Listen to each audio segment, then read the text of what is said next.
آواز آئی لامکان سے، محبوب فرعون دا پروگرام کوئی نہیں، 5 پکیاں کر دیں گے۔ کوئی سمجھ آئی ہے کہ نہیں؟ فرمایا محبوب جی آؤ تو 5 بھی چھڑ دے ہیں۔ او محبوبہ گل نمازاں دی تے نہیں نا، گل ساری سرکار۔ او محبوبہ گل نمازاں دی تے نہیں نا، گل ساری سرکار۔ اپنا حال یہ ہے کہ میلاد کے جلوس کے اندر ہزاروں بندہ ہوتا ہے، اور جیسے ہی ظہر کی نماز کا وقت ہوتا ہے 99% لوگ اپنے گھروں کو لنگر اور نیاز لے کے چلے جاتے ہیں، مسجد میں 1% لوگ بھی مشکل سے جاتے ہیں۔ اور تھوڑی دیر پہلے لگ رہا ہوتا ہے کہ اس وقت دنیا میں اگر سب سے بڑے عاشقان رسول ہیں تو وہ اس مجمع کے اندر موجود ہیں۔ دوسری طرف 10 محرم کے جلوس کے اندر لگ رہا ہوتا ہے کہ آج اگر کوئی بھی یزید سامنے آئے گا وہ بچے گا نہیں، کیونکہ یہ عاشقان حسین نکلے ہوئے ہیں۔ اور جیسے ہی ظہر اور عصر کی نماز کا وقت ہوتا ہے اور وہ ان جلوسوں کے دوران ظہرین کی نماز پڑھاتے ہیں نا، تو 99% لوگ سائڈ پہ ہو جاتے ہیں، ساڑھے کپڑے پلید نے، پلید دو کپڑے پلید نے، مسلمان اور کپڑے پلید، اور چند لوگ آپ کو نماز پڑھتے ہوئے نظر آئیں گے۔ یہ پریکٹیکلی مسلمانوں کی حالت ہے، اور ان مسلمانوں کو قرآن کو آگ لگانے کے اوپر غصہ آ جاتا ہے۔ بہت اچھی بات ہے، لیکن قرآن کو آگ تو آپ لوگوں نے پریکٹیکلی لگا دی ہوئی ہے، قرآن کی کسی بات کے اوپر عمل نہیں کر رہے۔ یہ قرآن کا حکم تھا نا، سورہ روم آیت نمبر 31، وَأَقِيمُوا الصَّلَاةَ وَلَا تَكُونُوا مِنَ الْمُشْرِكِينَ، دیکھنا نماز کو قائم کرنا، مشرک نہ ہو جانا۔ قرآن کو آگ تو مسلمانوں نے لگائی ہوئی ہے۔ قرآن چیخ چیخ کے کہہ رہا ہے کہ جو نماز نہیں پڑھتا وہ پاکستان کے شناختی کارڈ میں مسلمان ہے، اللہ کے ہاں وہ مسلمان نہیں ہے۔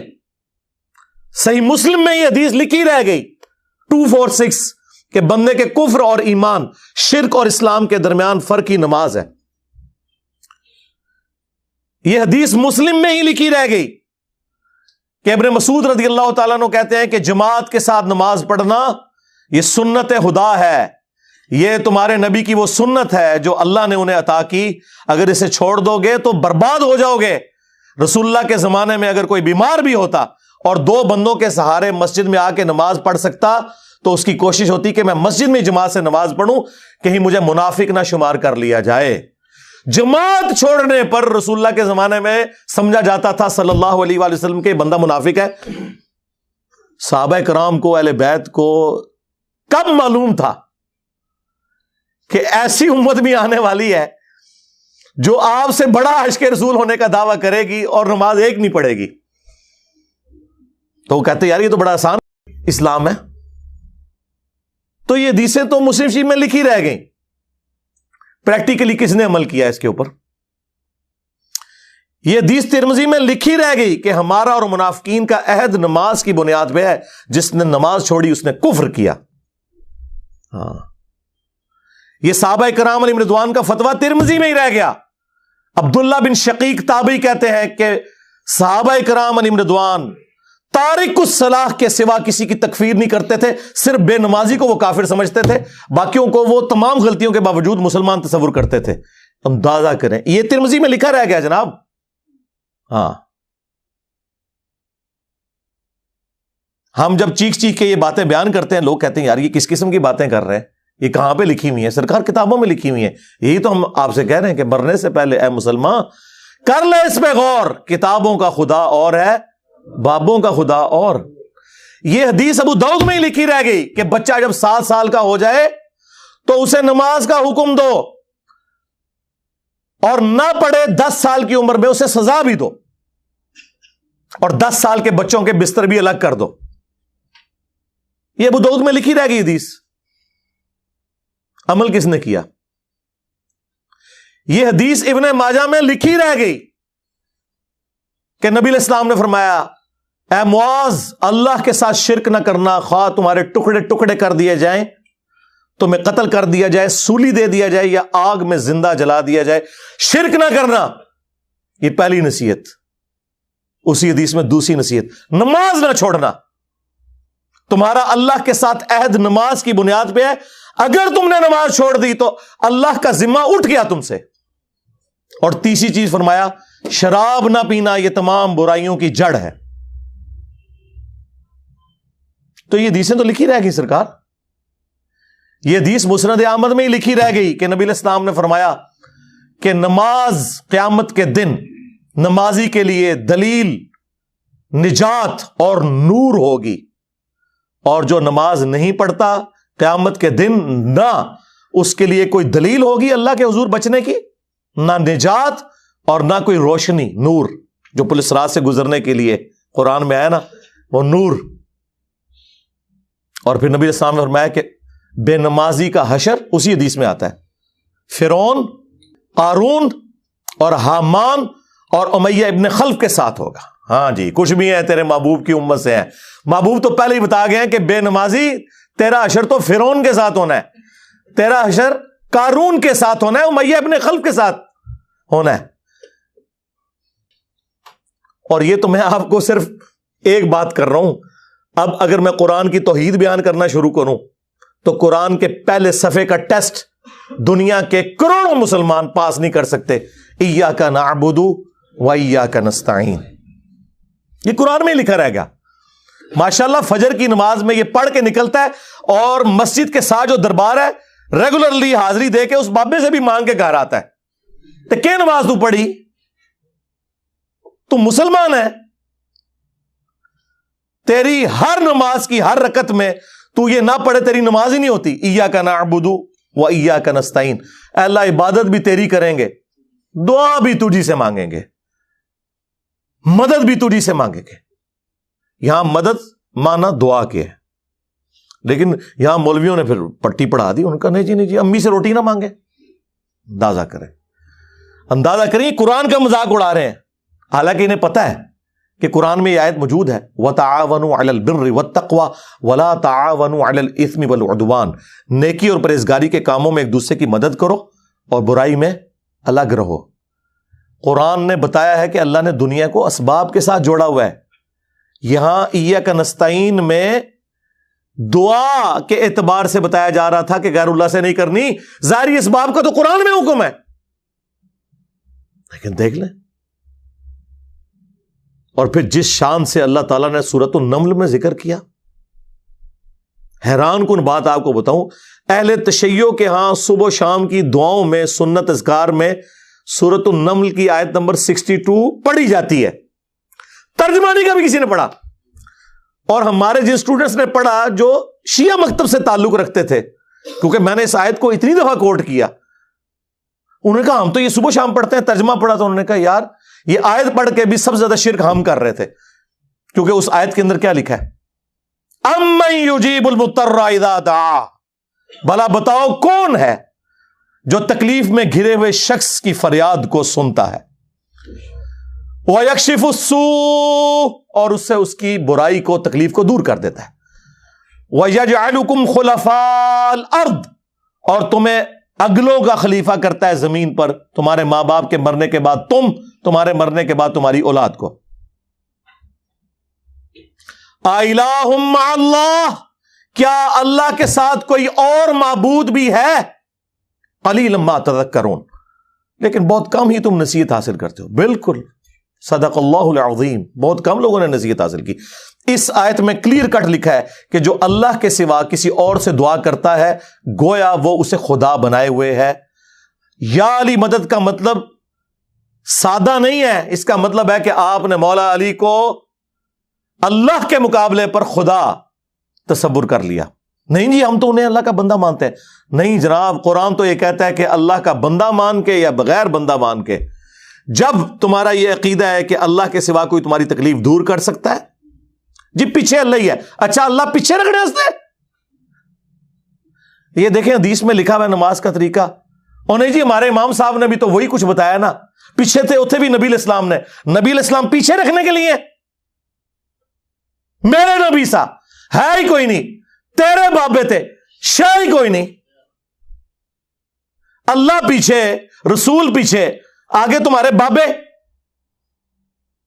عزتیں اویل کی ہیں تم نے اللہ اور اس کے رسول کے نام کے اوپر. چندے کھائے ہیں تم نے رسول اللہ کے نام کے اوپر صلی اللہ علیہ وآلہ وسلم، سواریاں سوار کی ہیں تم نے مکے اور مدینے کے نام کے اوپر، اور غداری کی ہے اپنے دین کے ساتھ، ممبروں پہ چڑھ کے کہتے ہو قرآن و حدیث ڈائریکٹ نہ پڑھنا گمراہ ہو جاؤ گے۔ واہ، یہ کوئی یہودی یا نصرانی آ کے بات کرے ہم منہ توڑ دیں، جس طرح آج آگ لگانے کے اوپر قرآن کو ہمیں کتنا غصہ چڑھا ہوا ہے۔ تیرا مفتی ہر جمعے کو کھڑا ہو کے کہ قرآن اور بخاری ڈائریکٹ نہ پڑھنا گمراہ ہو جاؤ گے، آگ تو یہ لگا رہا ہے، وہ آگ تو ایک دن تھی، اس سے کوئی فرق نہیں پڑا۔ قرآن کے ملینز آف کاپیز دنیا میں موجود ہیں، ملینز آف حافظ قرآن ہے، قرآن کو کوئی آگ نہیں لگا سکتا، دنیا سے ختم نہیں کر سکتا۔ اصل جو چور چھپا ہوا ہے نا وہ تیرے اندر چھپا ہوا ہے، جو یہ علماء ہے شیاطین، جنات اور انسانوں میں سے شیاطین، جو تمہیں یہ کہہ رہے ہیں قرآن حدیث ڈائریکٹ نہ پڑھنا گمراہ ہو جاؤ گے، اور تم کہتے ہو مفتی صاحب نے فرما دیا۔ سبحان اللہ۔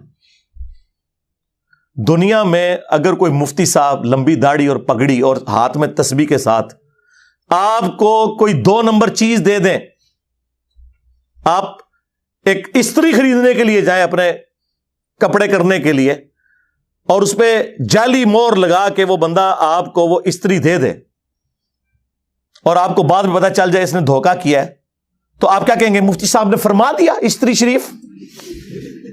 آپ غصے میں بھرے ہوئے جائیں گے اور کہیں گے کہ تو داڑھی رکھ کے بےایمانیاں کر رہا ہے، کہیں گے نا۔ تو یہ داڑھی والے جو مولوی ممبروں پہ چڑھے ہوئے جھوٹ سکھا رہے ہیں آپ کو، ان کو کبھی آپ نے کہا نہیں؟